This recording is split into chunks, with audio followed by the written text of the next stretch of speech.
I tell you, on June 18th, 1815, everything came down to one battlefield near Waterloo, because Napoleon Bonaparte had returned from exile, rebuilt his army, and was now facing one last chance to reclaim power. And what made this moment so intense was that all of Europe was determined to stop him, with forces led by Duke of Wellington and supported by the Prussian army. And Napoleon knew he could not fight them together, so his plan was simple but risky: defeat them separately before they could unite. And as rain soaked the battlefield and delayed the fighting, tension built across both sides, because everyone knew this was not just another battle. This was the moment that would decide the fate of Europe. And the lesson here begins even before the battle starts. Sometimes success depends on timing, preparation, and understanding the risks of your own ambition. As the Battle of Waterloo began, the battlefield quickly turned into chaos, with French forces launching powerful attacks against Wellington's defensive positions, using artillery, infantry, and cavalry charges. But the British-led army held strong, using terrain, disciplined formations, and strategic positioning to resist wave after wave of assault.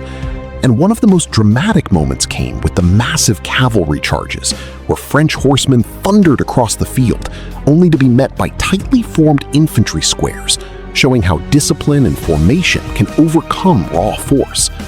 And as the battle continued, another critical factor emerged: the arrival of the Prussian army, which Napoleon had hoped to defeat earlier. And this changed everything, because now French forces were being attacked from multiple sides.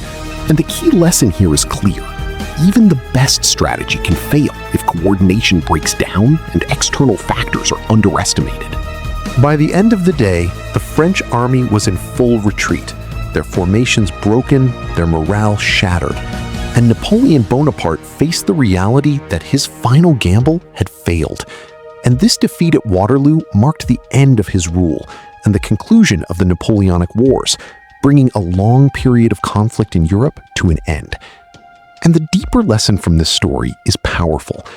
No matter how great a leader may be, success is never guaranteed, because overconfidence, mistiming, and underestimating opponents can lead to downfall. And Waterloo stands as a reminder that true strength is not just in winning battles, but in knowing your limits, adapting to change, and understanding that every decision carries consequences.